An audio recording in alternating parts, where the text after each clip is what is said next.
There's a sequence, there's a code, there's a combination. And when you get the right combination, it unlocks everything for us.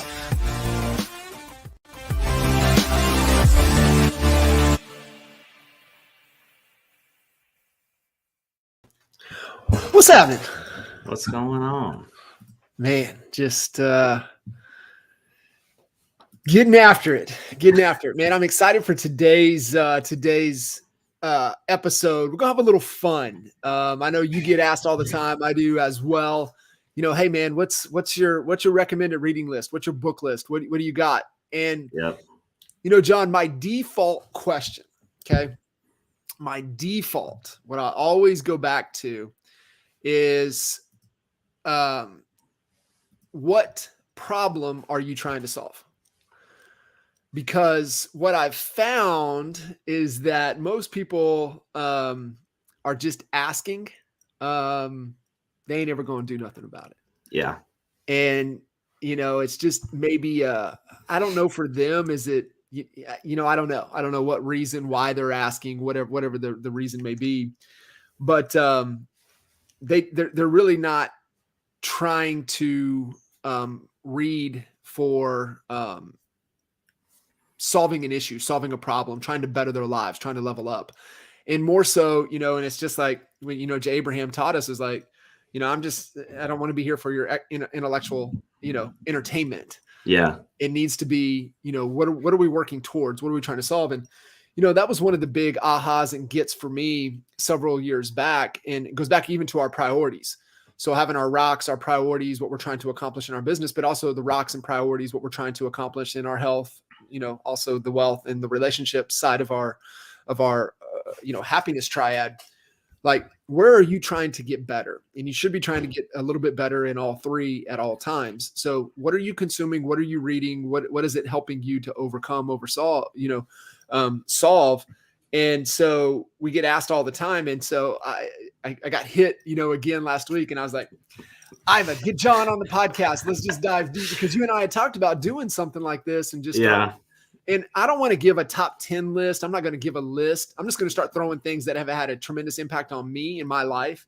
And one of the commitments that I made, you know, to myself this year was to go deeper, to go back and revisit things that have had a significant impact on my life. Instead of just reading 30, 40 new books, I want to maybe go back to books that I've read and read them, you know, 2 or 3 more times that have had a tremendous impact on my life and have helped me and things that are helping me solve problems today. And so I'm excited to jump in with you. What are your thoughts? Yeah, I'm right there with you. I mean, I think, you know, I may have a little bit different perspective than you. You know, I'm not a team lead. I'm not, you know, someone that has a lot of or ever really had to think of on the business side of things, you know, with running the team. So for me, I like simple. You know, what are some of the simple concepts that I could take and, you know, several years ago apply to my real estate business? Now it's like, okay, what can I learn? And what are some of these concepts that I can now go and teach our agents or other agents to think about and to use into their business? So for me, like, simple works. Yeah. And that's why I like some of these shorter reads, because it's like one concept. Mm-hmm. And my whole goal when I'm reading a book or listening to a podcast, which I know this is more book focused, but, you know, as I was preparing for this, I was like, you know, there's books that we read, but then there's also podcasts. And then are there alignments with what we're actually putting in? And I'm sure we can probably bring up podcasts that we're listening to as well. But yeah, for me, it's I only want to take one thing away from each book. And as I was thinking about, you know, some of the books that have impacted me, going back, and I was going to ask you this, but going back, reading the E-Myth a second time at a different stage of my career. Yep. After listening to several different podcasts over the last couple of years, that book to me, when I first read it, was like, okay, cool, this makes sense. Like, you got to put people in certain positions, and, you know, you can't really do it all. But the second time through made me realize that I'm a number 2 or a number 3, right? And I may not be that number 1. And I was okay with that, right? 5 years ago probably wouldn't have hit the same way. Yeah. Today, because I'm older, I'm more experienced into the business, I'm more comfortable with where I'm at. That book read differently to me the second time around. It's 100%. There's this whatever saying it is. It's that no man steps in the river, the same river twice, Yeah. and meaning the river is always changing, and so is the man, and that's why you reread several books several times, because you never read the same book twice. And it's always has different meanings. It's different things because you're at a different stage. You're overcoming different issues when you read that, and you're at just a different, just a different point. And so that's why finding great books, great concepts, and rereading them more over time is more powerful than just trying to consume up as many different things as possible. Yeah, that was one of the questions I was going to ask you. How, you probably read more. I go through phases, right, where I'm like, okay, I'm knocking out book after book after book. And lately I've been kind of slowing down a little bit. How do you retain that information? Are you a highlighter, or are you a person that reads, a chapter and then you have to break it down on a piece of paper? Yeah, my concept has shifted over the years, and kind of get concept about process, I guess would be better. Has shifted over the years to I've really gravitated everything to Audible, and then if I really like it and I want to go back and then I want to pull things out of the book or highlight, then I'll get a hard copy of the book. Before the long commutes, it was just there was books being delivered every day.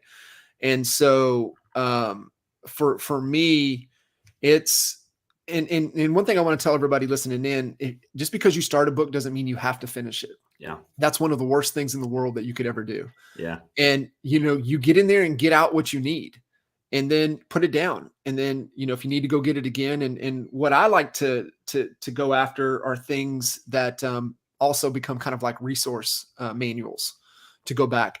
I literally, when we would go into strategy, I shit you not, John, I would bring a suitcase just of books, because we would be going through things and we're trying to solve things, and I can go to a book and I can find it and I can pull something out of there that would be useful for us to get clarity and move on. Yeah. And instead of having this discussion or debate and, hey, what are we Googling? What are we pulling up? Or we're trying to like, no, just boom, here it is, and go through that. So for me, that has been, kind of my process. Now, to more so answer your question, when I hear something, I utilize the shit out of notes on my phone. I have a note, almost for every book that I'm going through. I'll pull it up, and then I'll just, because, when I was commuting a lot, then I'd be driving, and so I'd listen, I'd pause, I would voice it into the notes, and then go on. And then now, even on the endurance, a lot of long training sessions, I'm listening to something, then I'll pause it, and then I'll voice it, and then I'll keep going. So that has kind of really been the strategy for me. Now it's kind of where I gravitated to. And do I go back and pull those things out of there? Sometimes, and it's also like the power of writing things down, right? The science behind when you actually physically write something down, how you retain it more, has been really, powerful and important as well. I mean, I've got journal after journal until this year I moved to the Remarkable. So my Remarkable is like just constantly expanding. Yeah. So that's the concept there, just writing everything down, and then trying to utilize it as fast as possible too, I think is important, right? You get something that's really powerful, then you want to test it, you want to apply it, you want to share it, and that helps us. That helps me retain it. Yeah, well, what's that process look like for you? Because I think, you brought up the idea of just reading books to read, right? And then what are you really trying to accomplish? What's the goal? What are you looking for?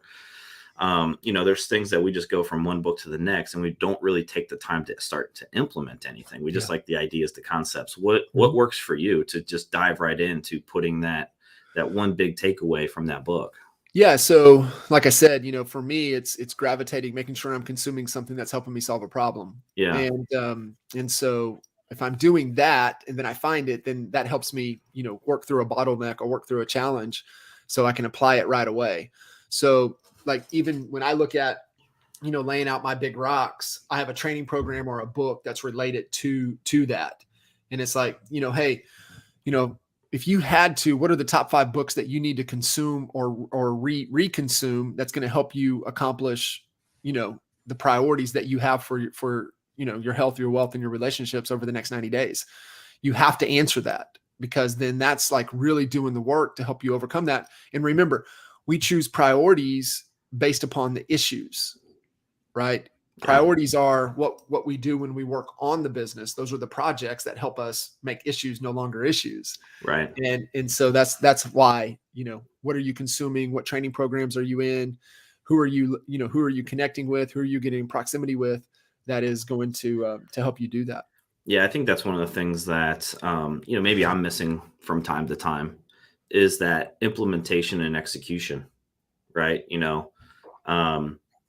I do it on some books and I don't do it on some books, right? Yeah. But I think that goes back to the very first question: what am I looking to accomplish? Yeah. Like right now, the book that I'm currently reading is called The Catalyst. I don't know Yep. if you can. Yep. So I'm about, 70 pages in, and why am I reading that? How to change anyone's mind. I want to learn how to go after and attract, agents. Yep. Right. How do I attract clients to work with me? And, a lot of times I'm not that far in, I'm 70 some pages in, but it's a lot of times we want to go head to head with them, and that causes friction. Well, that friction then pulls that person away even further. Yeah. And they talk about the football field, right? They may have their mindset set on one idea, and they're at the goal line on one side of the field. Well, you're not going to be able to get them to the other goal line. Right. But you may be able to get them from their hardcore belief that's based off of the goal line. You may be able to move them to the 25-yard line. And then over time, you may be able to move them from the 25 to the 50. Mm-hmm. Right. And like just things like that. That's the stuff that I kind of like take away from a book. And I'm only 70 pages in. That may be the biggest takeaway, right? That you're not going to change someone. Could be the whole concept of the book. You got it, right? Yeah. You're not going to change someone's mind, from one side to the other. So, but it may take time. So powerful. And that's being, being okay with that. Right. Yeah. So, but it goes against like how we want to approach someone. Yeah. Right. Like, what do you mean you don't see this opportunity? What do you mean you don't, and it's like, and then you're just hitting them with facts. Yeah. So all right, let's fire through. Let's fire through some. I'm gonna hold out. I'll give my number one at the very end. You do the same. Hold out your number one till the very end. Let's rifle through some, and then I'll do a rapid fire session. I'll go through my Audible and I'll just rapid fire some. But I know you got some show and tell. I got some show and tell. Yeah. So let's just fire away. So what's one that has had a tremendous impact on you, and if it's something that you recommend, if it's something that you share or something that you gift, let that be known as well.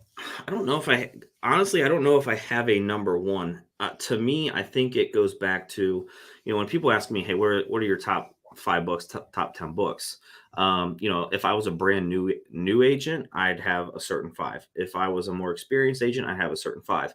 One of the ones that I read last year that I really, again, it's a simple concept, and there's been plenty of books written on this topic, but for some reason, this one kind of just worked for me, was The Power of Consistency. Yep. I don't know if you've read that one yet or not, but the author is Weldon Long. And again, like one of my biggest takeaways is 2 sentences from there. To sum it up, you can't do the right things over an extended period of time and get the wrong results. Right. And it's just something simple. And that's kind of what I coach a lot of newer agents on, like at the end of the day, the income producing activities are the most important things. And if you do those right, consistently over the course of weeks and months, you're going to get the results. It's just a matter of time. You can't get the wrong results. The only time you would get the wrong results is if you're not consistent in it. Yeah. And we just reread that one for our book club on Clubhouse, and that one has had a huge impact on me. Another one that I read at the beginning of, I want to say last year, which kind of took me out of my comfort zone, is Dare to Lead by Brene Brown. Being vulnerable and talking about empathy and all of those things. That's not me. You can ask my wife, like, that's not me. And, one of the things in there, something simple, right? Like that is a in-depth book, but the idea of that we only have 2 core values. A lot of people will list off 10, 15, 20 core values, but those are core values that they think they are, or what they want to be. But at the end of the day, how can you narrow it down to 2? One of my 2 core values is reliability. If people call on me, they know I'll be there. And that's important to me. And in that book, she challenges you to narrow down to 2 core values. Yeah, it's powerful. Really, really gets you to focus and, remember core values are behavior, right? How we make decisions, how we do anything. So it's so powerful. I will say, I'm going to talk on the personal development side of things, and then we'll get into kind of some business recommendations that I believe are resource manuals that are musts. My favorite author, and I've gone through all of his stuff, and every time he's got a new book coming out, I'm like, pre-order. And it's Ryan Holiday.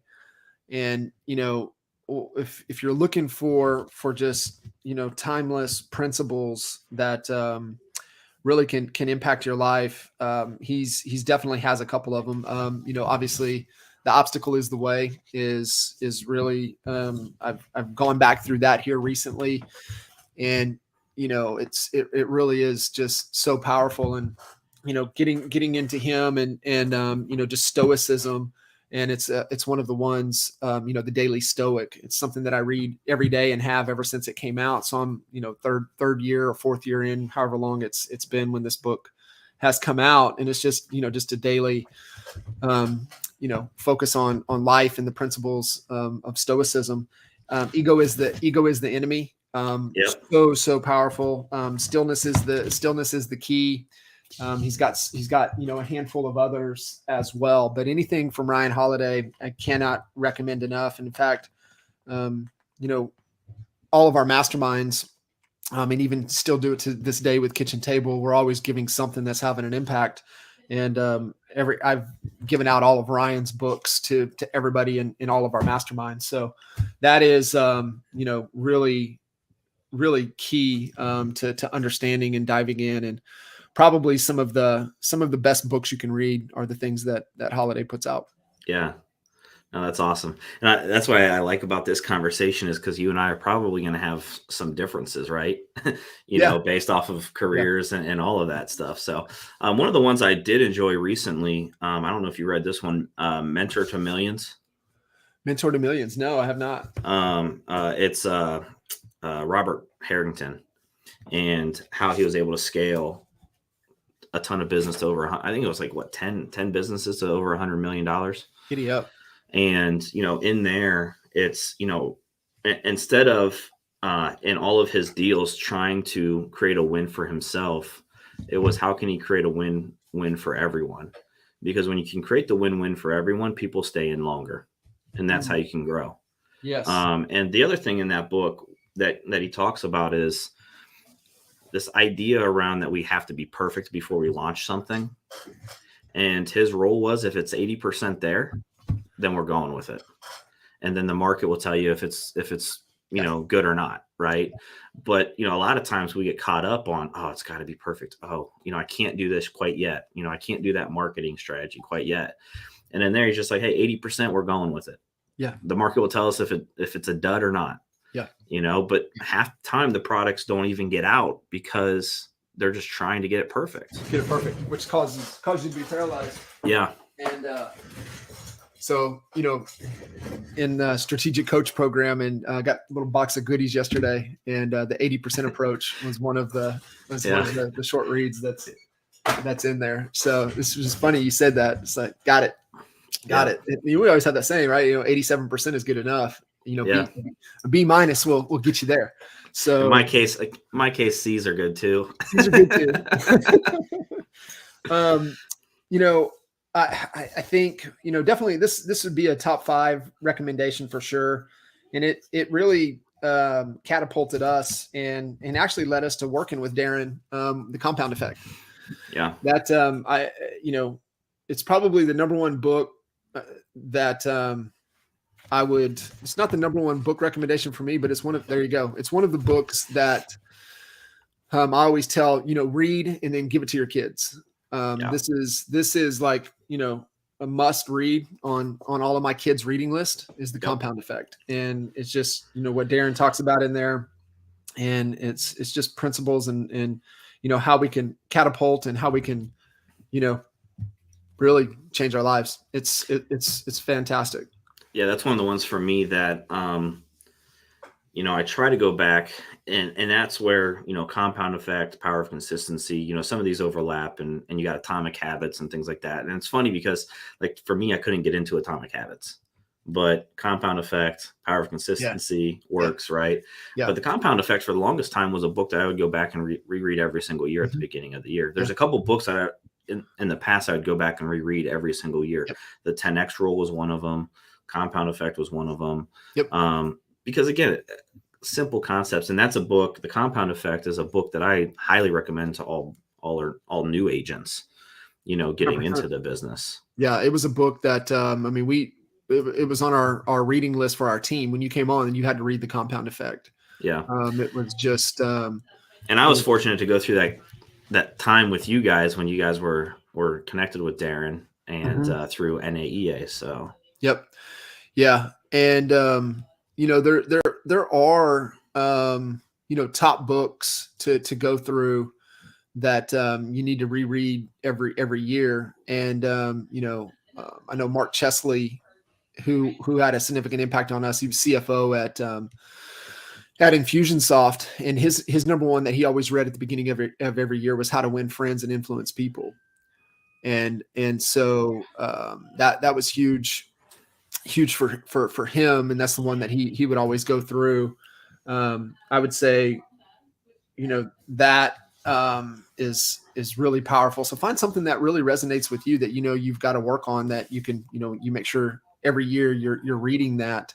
Holly's one has always been, how to stop worrying and how to start living, as well. And so just really being able to have whatever you need to have to connect with, to reground you, remind you to be able to go through.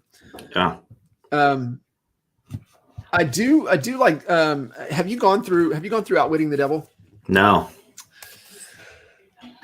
I would recommend it on Audible, because, it gets a little creepy. And, this was Napoleon Hill. I love the story behind the book. But what the whole, conversation with the devil and really working through, being straight off the path.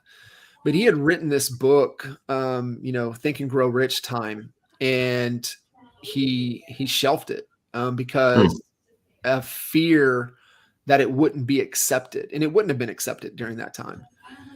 And his family kept it under lock and key. And when his foundation came to Sharon Lechter, and for those of you guys don't know who Sharon Lechter is, well, Sharon is she's the reason that Rich Dad Poor Dad was even able to come into existence. So she was partners with Kiyosaki and brought all of that to life. And she was on the Bush and Obama administrations for financial literacy. And when she was called by the Napoleon Hill Foundation, she went in and she got her hands on this and she brought it. The reason that this book is in existence is because of her. And it is so powerful. I would recommend getting it on Audible, listening to it. And then, Sharon has a lot of books. I would recommend anything by Sharon that you can get. And one of the books that we gave away at Kitchen Table might've been the first one that you came to was Exit Rich. And that's one It's one of her newest ones. And what she talks about is that you have to focus on building assets. Mm-hmm. And the thing that we know with real estate agents is that they're not building an asset. Right. And she said, you have to look at everything as an asset. Is it an asset? And even your operating procedures. Do you have documented standard operating procedures that prove to excel customer experience, prove to excel and grow your business? If so, those are assets. And Yeah. those are valuable. Those are valuable. So Exit Rich, anything by Sharon Lechter, Outwitting the Devil is a must. How many times have you read Think and Grow Rich? I'm cover to cover. I went through it, in and out of it. Yeah. But That's compound me. effect for me was the Think and Grow Rich for me. Yeah. That was it. And for those of you that don't know, is that when Darren was chief editor, chief operating at Success Magazine, which was the same seat Napoleon Hill sat. Yeah. And so there's some connections there, right? There's some history there. But how about you? How many times have you gone through it? Well, so that was always the book that a lot of people said, hey, you got to get your hands on and go read, right? So early in my career, I think I made it through like the first or second chapter and then stopped. Then I revisited it like a year or two later, made it a little bit further, then stopped. I finally did read through the whole thing. But I mean, even that, like, to me, it wasn't something that stood out to me, right? And now I wonder if I go back again, right, and read it several years later, if it would resonate differently. So I was just curious on your thoughts. To me, it was very dry and it was hard for me to get into. I tell you, the one of his that had the most impact is The Laws of Success. Okay. And the 15 Laws of Success, really being able to go through what those how many is it? 16. There might be 16 whatever it is, but being able to go through the laws of success and being able to look at those are timeless. Those are principles. I'll have to pick that one up. It's you can go through it, you can read it. There's things you can find that, the condensed PDF of a highlight of each of what those are. Super important to have an awareness around, because, obviously remember what he did, right? He just studied the greats of the time and just what made them successful. Yeah. And it's no different than, I know on the business side of things, Jim Collins, his research team, that's all they do. They just research companies, they research greatness, they research success. And, then they write great books about how those companies succeed. Yeah. No, that's awesome. I think another one that more recently, just because of what I was dealing with end of last year, beginning of this year, is The One Thing by Gary Keller. Yeah. And the idea that, you have to be able to focus on the one thing that you're good at and be okay with the chaos that's possibly going on around you. And I know you talk about it a lot, with coaching, and it's helped me, is the idea of, really only focusing on 1 to 3 priorities within a quarter. Like I was on a call today with one of the agents I coach, and, he's reading the 4-Hour Work Week right now. And he's like, how do I VA out my life?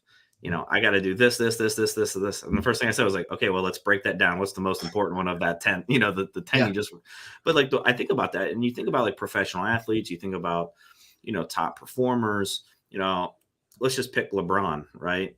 LeBron is LeBron. Yes, because he has the talent, but LeBron's LeBron also because he dedicates his time to the one thing that he's very great at.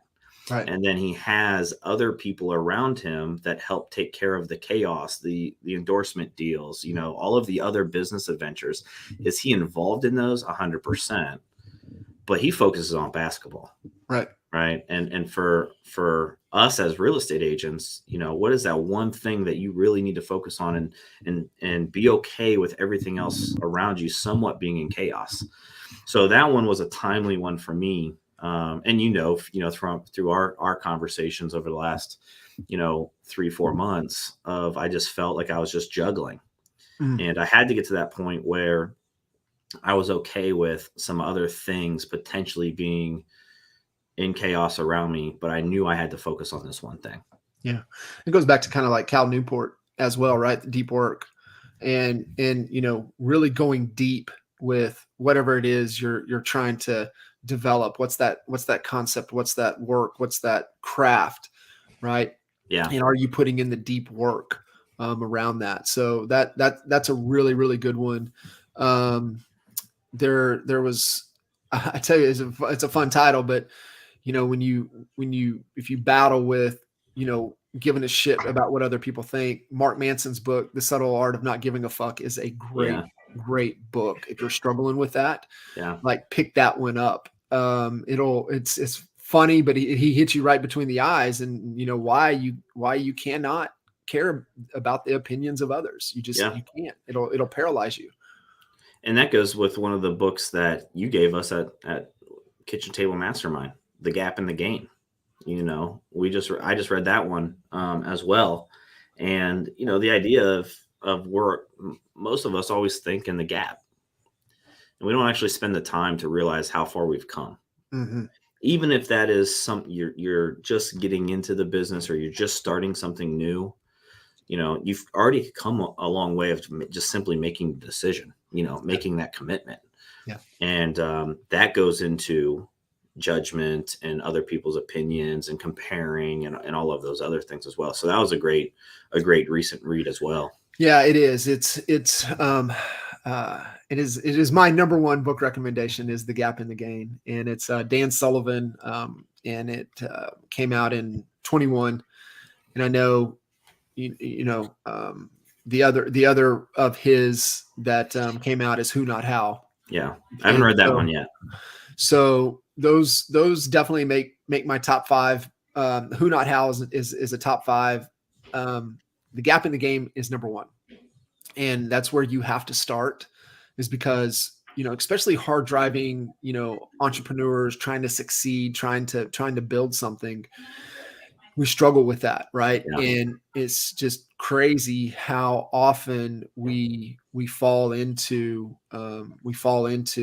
the gap. We live a life in the gap, and it tends to become a habit, and we form those habit loops in our thinking, and goes right into what I'm reading right now, going back through, is Mel Robbins' The 5-Second Rule. And it's the how to break bad habits. Yeah. It's the how to move from being in the gap to living in the gain. And she gives, her 5-second rule is a tool. And so when you look at the tools that we have, and that's, and I hope, listening to this, the books that we're kind of throwing out you is to give you concepts, frameworks, tools. And you have to understand that we have a tool belt, we have a toolbox, and then we have a tool shed. And depending upon what you're trying to do, what do you have in your tool belt? What do you have in the toolbox that you can bring with you? But then sometimes we got to go back to the tool shed to grab something. Yeah. And that's where you allow these frameworks, these mental models. And, that's, Charlie's book,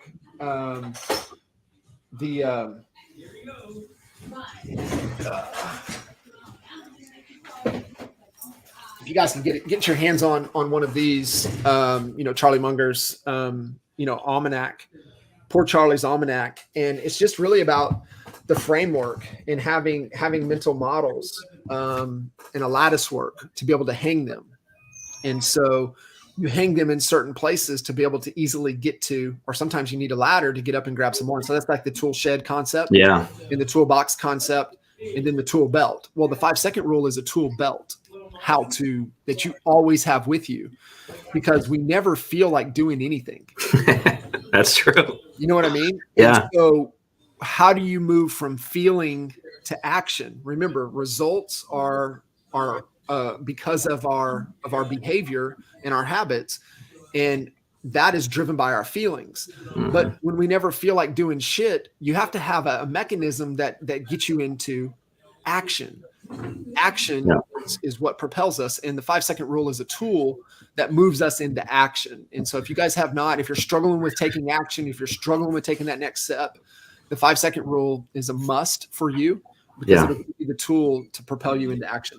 Yeah. And that, if I'm not mistaken, that is counting down from 5, not counting up, right? You can't count up because you just keep counting. Yeah. You count down. And she breaks all the science behind it. And you know, she's an attorney by trade, so she's you know, she does her research. She's a certified badass, is what I would say. You know, who's Mel Robbins? She's a certified badass. That's yeah. What else you got? I was gonna say, is there a book that has made you think completely differently? Like for me, for example, I read the Membership Economy. I don't know if you've read that one yet. No. But you know, it's the idea of Netflix and all of these subscriptions, right? That we now pay for, that we're now comfortable with. And it's not real estate related. I mean, it's kind of more of a business model concept. Mm-hmm. And for me, it was like, okay, cool. Membership economy was able to happen in movies. Membership economy was able to happen in all of these other spaces. Is there a way, as a real estate agent, that you could create a sort of membership type economy with your past clients, to where you're getting something every single month from them, but you're delivering them so much value in return? Mm-hmm. So that was one of the books, like, okay, you know, just got my brain kind of going, thinking a little bit differently of how we normally do things. Yeah, it's moving into a model where you have reoccurring revenue, right? MRR, and you know, we're talking about models, we're talking about assets, and you know, Justin Nelson has a concept of that, right? The reoccurring revenue, and it really ties into, you know, our raving fan club that we have for, you know, our brokerages. And it's just being able to provide them with the resources and, you know, access and membership in discounts on things that they couldn't go get themselves, the best of the best. And so there is a value, there's a monetary exchange there with that. So it definitely does change the thinking, or the way that the people would, you know, would want to think. Man, you know, as far as changing my beliefs, my mind, maybe validation, maybe moving a little bit quicker in a direction where kind of hesitating, you know. This is definitely a top 5 of mine, has been Horowitz's book, The Hard Thing About Hard Things. If you are struggling in your business, in your life, you need some hard thing about hard things. You need to consume that immediately. So, you know, The Gap in the Gain. My number two is David Goggins. Can't Hurt Me. I got it somewhere. It is. And I always tell people to listen to it on Audible. And because it was one of the first books that really kind of, and it's pretty standard now, is that, you know, they'll go through, read what you can read in the book, and then they break it open into a conversation, almost podcast format style. And then they expand upon the chapter, tell additional stories, and then they go into the next. And so Hard Thing About Hard Things would be top 5, but Can't Hurt Me is definitely number 2. Gap in the Gain, Can't Hurt Me, and Hard Thing About Hard Things. So if you're struggling with anything right now, in your business, in anything, those 3 right there will shake you at your core, at a deep level. What's his? The 40%, right? You think you give 100%, but you have another 40% to go in your reserves. Well, we only tap into about 40%, so we've got so much more in us, and it's just been great. Even on like just anything you're doing, it's like you feel like you've reached the threshold, and you're like, what are you doing, man? You got so much more, and it just allows you to remove that barrier and keep going. Jon, I'll tell you, you know, it was an interesting question what you said, and we did some real deep work on ourselves, and I'll tell you the 3 books. I'm gonna give you 4. The 4 books that allowed us to really unlock a lot of potential in ourselves. And, you know, the first one was Byron Katie's book, Loving What Is. And if you're struggling personally, I can't recommend that one enough. Is that true? Is that absolutely true? And she has a framework that you can apply, which then becomes items that go in your tool belt. You need to carry it around with you all the time because of self-doubt, limiting beliefs, things that cause us to not take action. Mel's 5-second rule is the how-to. However, there's better questions that we can ask ourselves. And, what else could it mean? Yeah. And then Carol Dweck's book, Mindset. Carol Dweck's book, Mindset, is a must. It's a top 10 must. And then Marley Adams, Change Your Questions, Change Your Life. And because as humans, we immediately go into judger mode. All of you guys listening in, I mean, as soon as I started talking, as soon as John started talking, as soon as we started throwing out book recommendations, you judged us. It's just human nature. Yeah. And you move from judgment to learner. Are you judging or are you learning? And you have a choice. We all judge, so we need to switch over to learning. And we switch over to learning by asking great questions. There's a fantastic PDF. So just Google Marley Adams, Change Your Questions, Change Your Life. Go over to the images, and then there's the judger learner path, and one leads to a swamp, a mud puddle, and then the other leads to a better life. And that's been on our refrigerator for almost a decade. And, Wow. It's just something that you look at every day. It's just a reminder, right? We need to be reminded more than we need to be told. Yep. And then that fourth book, this one was recommended by one of our agents in the Dallas brokerage. And it hits everybody a little bit different. For me, it just puts some shit into perspective. And that was Chasing Daylight was the name of the book. And I'll find the author in just a second. I have to go back and I got to go back and get some of these. Carol Dweck's Mindset, but Chasing Daylight was one of the ones. Gentleman was dying of terminal cancer, and he only had so much to live. And they love to play golf, and they love to play golf at the end of the day. And so that's kind of the concept of chasing daylight. You're trying to get through as much as you can while before it gets completely dark. And it's just related to his journey, and it's told. He told the story. I think it was told. His wife was the one that went back and put the whole story in the book together. But those 4 books, and I think the reason Chasing Daylight came in because it was all kind of grouped kind of around the same time, right? Going through mindset, going through loving what is, going through Change Your Questions, Change Your Life, and it's just really, really eye opening, really, really powerful concept to keep in mind. Yeah. No, that's awesome. That's awesome. I don't know if I have a top 5. Like I said, I mean, for me, I like simple.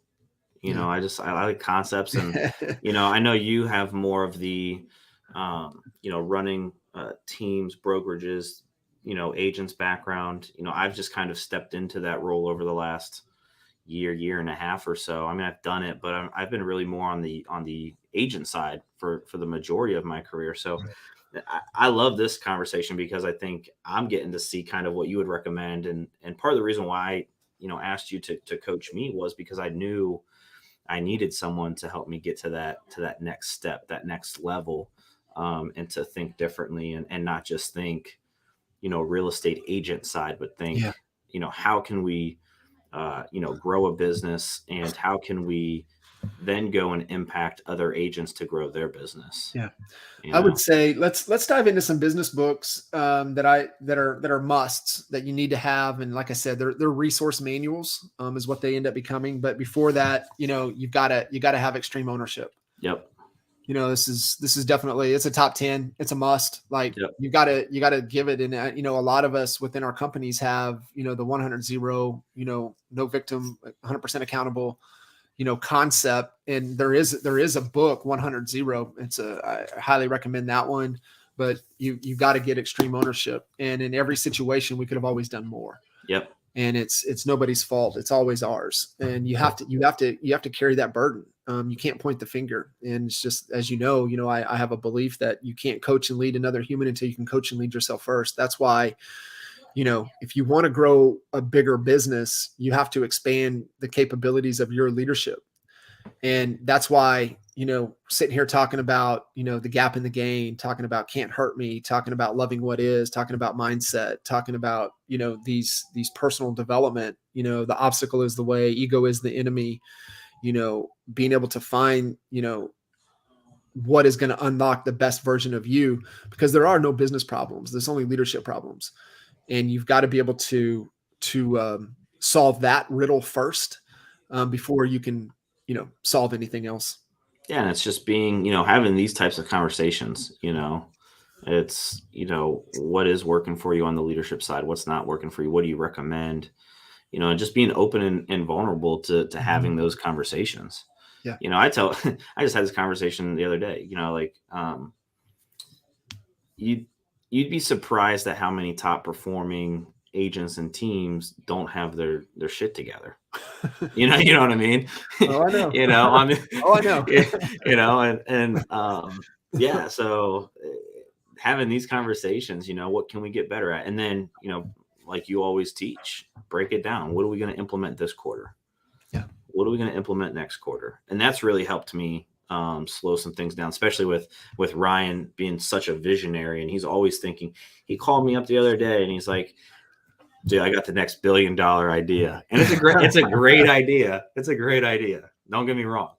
But I'm like, how am I supposed to do anything with that? Like, what do you want me to do? What are you looking for here? Yeah. Validation? What do you want me to tell you? What do you want? That's so funny. Yeah. That's awesome.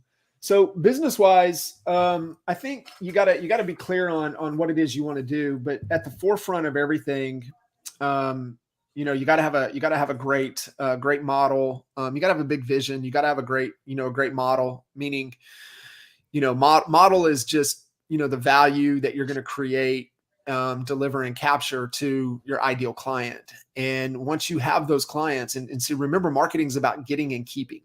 Mm-hmm. There's a lot of great marketers out there that are great at getting, but they suck at keeping. And it takes both. But when you get down into to really understanding, it's 16 times easier to resell to an existing or past client than it is to go get a new one.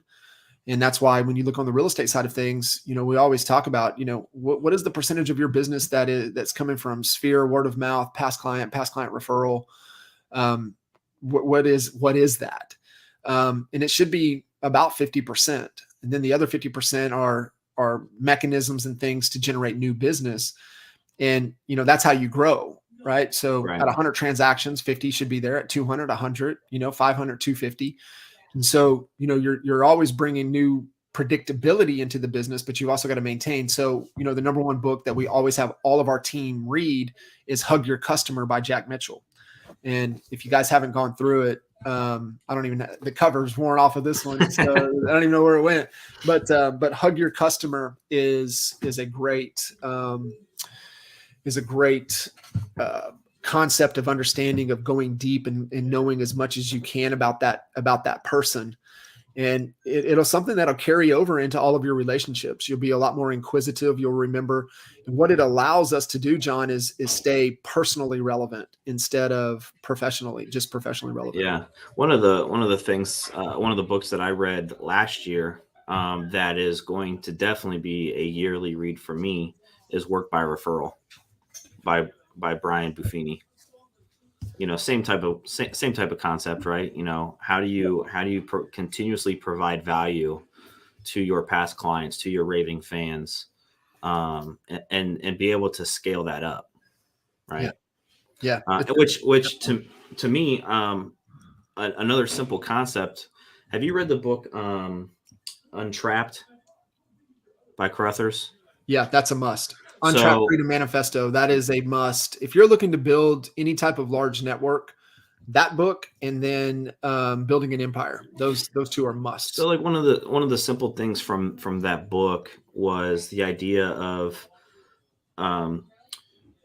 recruiting through or attracting through that individual. And I know, Coach Burt and all of them have the same type of idea of, hey, John, I would love for you to be a client of mine, right? That's the goal. but also the goal is how can I tap into their sphere of influence, Yep. right? How can I tap into their 20 immediate friends, family, coworkers, whatever the case may be, by having that one sale, by doing, that one activity. And that's where, I don't know if you've read 7 Levels of Communication. Yep. But this book was one of the books that I read earlier on in my career. And it's the same type of concept of, I think he calls it the power notes, where there's a certain way to write out a handwritten note or a letter. And I used it, I mixed it in. And this is what I was thinking about when I saw that book and I picked it up today. I also learned from Joshua Smith on a YouTube channel earlier in my career about home warming parties. And I combined the 7 levels of communication with that power note concept with the home warming party that Joshua Smith used to do, where you after the closing, you write that handwritten note, you write a PS at the bottom. Hey, when you throw your home warming party, let me know. I'll sponsor and pay for all the food and drinks, right? And then now you're tapped into their friends, family, coworkers. And I would do that with my ideal clients. I wouldn't do it with every single person, but my ideal client that I wanted to work with, that I liked, that I enjoyed the process, all of that. Yep. Yeah. And Joshua Smith took it a next step was he'd have everyone sign in, names, addresses, phone numbers, emails.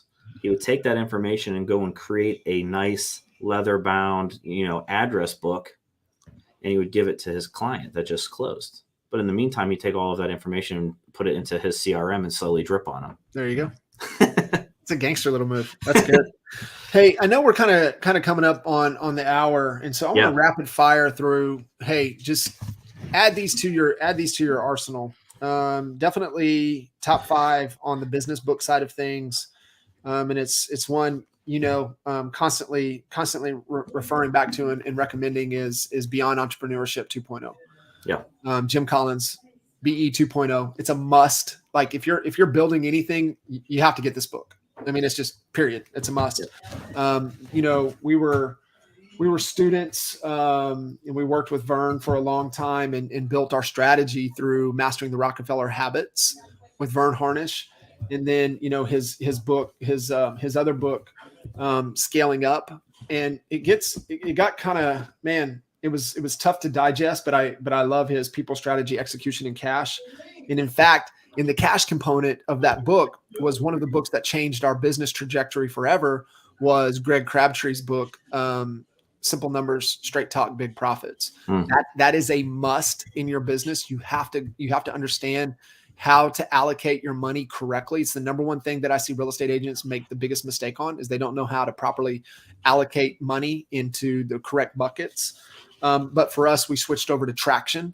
And so, even in my business, we fully have implemented the EOS, Entrepreneurial Organization System, that Gino has. Yeah. And if you want to dive in deeper there, I would say, not only get Traction, get what the heck is EOS, and then if you have a strong number 2, a person that you're developing that's kind of helping you run the organization, you need to get Rocket Fuel. Those are the 3. And then I always tell every real estate agent, never split the difference. You've got to negotiate. That's one of the best books and concepts from Chris Voss, Never Split the Difference. And then I would say, before we wrap, that no matter what, you've got to be relentless and you got to win. And so Tim Grover has 2 of the best books on those concepts that you can possibly get. So if you haven't gone through Relentless or if you haven't gone through Winning, add those to those are must, right? Can't Hurt Me, all of those books there. So any other business books that you would highly recommend? The E-Myth. I mean, like I said, a lot of mine have been more of just simple concepts from an agent standpoint of what I wanted. Like all of those books that you just mentioned, I have to go and get. It's but the E-Myth, like I said, was one for me that the second time around that really was like, okay, hey, it's cool that I don't have to run the ship, right? Yeah. I can be a good number 2. I could be an awesome number 3. I can be an awesome number 4. And I think a lot of people struggle with that. Yeah. So that one's, and B, 2.0, read that one. Great book. Yeah. But a lot of mine were more on the agent side. Yeah. Yeah. You know, I can give you guys dozens and dozens more, but like I said, you know, what problem are you trying to solve? And then, you know, go from there. I've had some great ones, just fun ones to listen to, you know, throughout. Shoe Dog is one of the great stories, the story of Nike. You know, Phil Knight, that book is unbelievable. You know, obviously a huge Tiger fan. The one book that he had no input on, it was just a collection called Tiger Woods by Jeff Benedict and Armin Ketlin. There's just everything in history that they found on Tiger, put it into a book. It's freaking awesome. And you know, they couldn't get Tiger to comment on it or nothing. I don't know how they got around to be able to publish it. Own the Day, Own Your Life, Aubrey Marcus, unbelievable. Anything by Stephen Pressfield, The War of Art, is one of my favorites. Turning Pro, that is a must, John. I think that's a must. And I'm gonna, you know, I could give you a bunch more, but I'm gonna leave it right there. Turning Pro, and you know, at some point in your life, you have to make the decision. If you want world-class results, amateur behavior is not going to get there. Yeah, and you've got to make the decision to turn pro. And so Stephen Pressfield, Turning Pro is a must if you want to level up your life and get to the next level. Yeah, no, I like that. One to go with that is GoPro by Eric Worre. Yep. You know, obviously he comes from the network marketing world, but same idea, right? You know, yep. you got to take that next step to become the professional. That's it. Awesome, brother. I appreciate you. It was fun. Thanks I know for having me on for another hour plus. I know I still got like 7 books here now. I know I got a whole desk full, a stack of them. So awesome. Well, guys, you know, if there's something that kind of resonated with you, you want a little bit, you know, trying to solve something or maybe want something a little more specific, reach out to John, reach out to myself, and we'll love to get you guys pointed in the right direction. Hey, thanks for having me on. Awesome, brother. Appreciate you. See you. All right, see ya.